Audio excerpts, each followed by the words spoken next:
This video is on the differences between ionic and covalent naming and formula writing, and then a small practice session on naming and writing formulas for both ionic and covalent. So up to this point, we've learned how to name and write formulas for ionic compounds, and we've learned how to name and write formulas for covalent compounds. The problem is that in chemistry, we encounter both ionic and covalents kind of in the same situation. Where we're going pretty soon is to writing reactions. And sometimes in a reaction, you'll have an ionic compound and a covalent compound. And so you need to be able to kind of switch over between the two pretty quickly and know the differences in terms of naming and writing formulas for both sets. So the first part of this is going to be just your own sheet of paper, and we're going to do a little comparison between the two. And then the second part of this video is a practice between ionic and covalent, and it's from your covalent worksheet, and it's the second part. Okay, so this you can just do on your own paper. So if we had to summarize, and this will be kind of like a cheat sheet, something we will want to go back and reference as we're working through this. So the main differences between ionic and covalent, right? So ionic is a metal and a nonmetal. Or you could say a cation and an anion. While a covalent compound is two non-metals. So if you encounter a formula that has a metal in it, without a doubt, it's ionic, right? It can't be covalent because covalent is only nonmetals. So that's one big giveaway in terms of the difference between the two. If we're talking about ionic formulas, we know that they can contain polyatomic ions. Okay, so what are polyatomics? OH minus, 1, CO3 minus 2, PO4 minus 3, right? Those groups of atoms stuck together to make a polyatomic. Covalent, there are never polyatomic ions because there are no ions at all. Okay. I guess I probably should have done this first. Oops. In ionics, there is a gain or a loss of electrons. And in covalent, there is a sharing of electrons, right? Lewis structures. You can draw a Lewis structure for a covalent. You can't draw a Lewis structure for an ionic because there's no sharing of electrons. So that's a huge difference. So in an ionic, let's see, must get charges to add to 0, right? Oh, that was a huge rule in terms of if you had something like Ca plus 2 and Cl minus 1, right? I can't leave it like that. I need another Cl minus, and this would be CaCl2. Right? You don't deal with that in ionic at all. You don't deal with that in covalent at all. There's no charges at all. In covalent, there are, well, hold on, let me erase because I'm out of room on my ionic side. You, I'm sure, are not out of room on your paper. Okay. Let's see. In ionic, sometimes we encounter Roman numerals for charge of transition metal.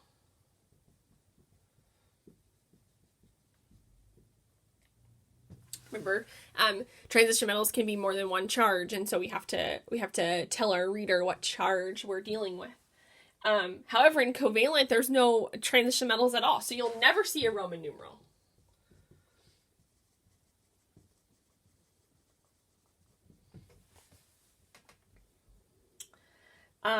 Let's see. A big one is that when we name covalent compounds, we use prefixes. Right? Mono, di, tri, tetra, penta, okay? In ionic, there are never prefixes. So this is also a giveaway. If you see di in a formula, or I mean in a name, right? Boom, it's covalent. What else? How about, this is a good one. In an ionic compound, you may see an 8 or an ite ending. And that's for a polyatomic, right? Carbonate, phosphate, sulfate, sulfite. Okay, so sometimes you see those 8 and ites, and those are polyatomics. You'll never see 8 or ite in covalent.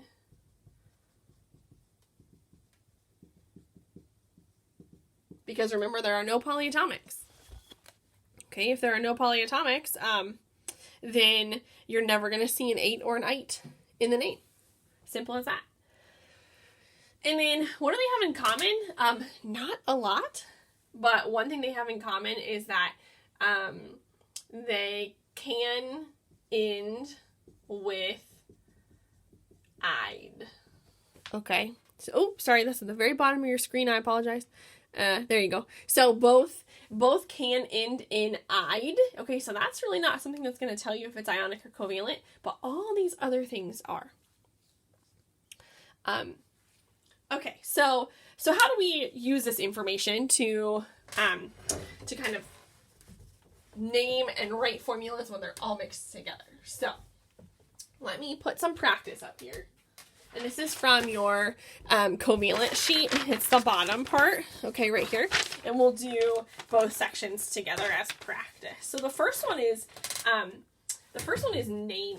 So let me write these up here.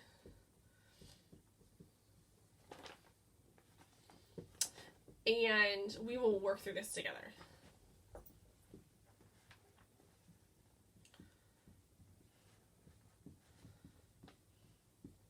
Oops, there's only 4. 5, 6, 7, and 8. Let's see. Okay, so the first thing we're going to do, and I think this is really important as we're learning. It might not be a big deal later, but especially as we're learning, it's very important. And let me see if I can find a different color marker so I can add something. Let's see. Probably not. Of course I can't have one. Oh, well. Oh, here's black. Okay. Whew. All right. So we need to name these compounds. Okay. And as we're starting, I think it's important to go through, and your paper even says this. It says to decide if the following are ionic or covalent, and then name it. Okay. So it's very important to make that differentiation first, so that you can decide how are you going to name these things. So in number 1, okay, we have KOH. And so how do we know? Well, when we're looking at a formula, it's best to think about who is combining in this formula. So in number 1, I have potassium, who's a metal, and hydroxide, who's a polyatomic, which are 2 giveaways that this is ionic. So I'm just going to label it as an I, and then we'll name it later. So number 2, I have calcium and chloride. Calcium is a metal, so this is ionic. Number 3, I have CBr4. Carbon and bromine are both nonmetals, which tells us that this one's covalent. In number 4, I have aluminum, who's a metal, and a polyatomic, which means this is most definitely ionic. In number 5, I have phosphorus and bromine, which are both nonmetals, so this is covalent. Number 6, I have calcium, who's a metal, sulfate, who's a polyatomic, most definitely ionic. The next one I have N and O, both nonmetals, so covalent. And then I have iron and carbonate, metal and polyatomic, so definitely ionic. Now that we have labeled them accordingly, it's not so bad to go through and name them. So you have to remember, how do you name covalents? You have to use a prefix, right? How do you name ionics? You don't use a prefix. And we just kind of name them. So hold on one second. My iPad is going to die. I need to plug this in. I apologize. Okay, so as I am taking care of that, hold on one second. If the video shakes, I apologize. Okay, so if I'm gonna name, let's just do the ionics first. So remember, ionic, name the metal, name the non-metal, and you're pretty much done unless there's a transition metal. So number 1, that's potassium hydroxide, and that's it. It's done. I've finished. Name is over. Potassium's not a transition metal, so no worries. Number 2, that's calcium. And remember, I changed chlorine to chloride. No transition metals to worry about, so I'm done. 3 is covalent. We'll skip it for now. Number 4 is aluminum. Nitrate. It's polyatomic. NO3 is a polyatomic. And so no transition metal. This is just aluminum nitrate, and I'm done. Number 6, I have calcium. And the polyatomic sulfate. Calcium is not a transition metal. So that's it, calcium sulfate. And number 8, I have iron and the polyatomic carbonate, but this is the only one who has a transition metal. So I have to denote its charge with parentheses and Roman numerals. Remember, how do we figure this out? We look at the formula and we say, well, there's 1 iron and there's 1 carbonate. You have to look this up on your table, but carbonate's charge is -2. And so the only thing iron can be to equal 0 here is a +2. So this is iron 2 carbonate. And I have finished naming the ionics. Okay, notice there's not a prefix to be seen because I saved my prefixes for covalents. So let's do the covalents. Number 3, we have CBr4. Remember, no prefix if there's only 1 on the first one. So this is just carbon. And then prefix for 4 is tetra. And then finish it with bromide. So carbon tetrabromide. Number 5, PBr5. Again, no prefix if there's just 1 on the first one. So that's just phosphorus. Prefix for 5 is penta. So this is phosphorus pentabromide. And then number 7, I have 2 nitrogens, so I do need a prefix. The prefix for 2 is di. So this is dinitrogen. Remember, always a prefix on the second one, monoxide. And there, you have just named a mixture of ionics and covalents, and we named them correctly. Okay, the only other thing we have to do is the opposite of what if we're given names and it's a mixture, and I have to write formulas. So here we go.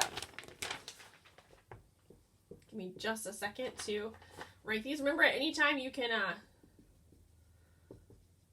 pause this video and attempt to do this on your own, which is always a good idea.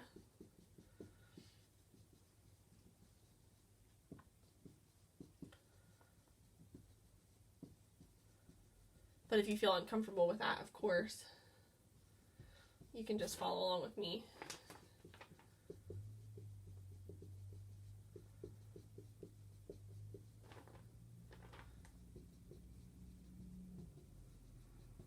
Pentafluoride and ammonium chloride.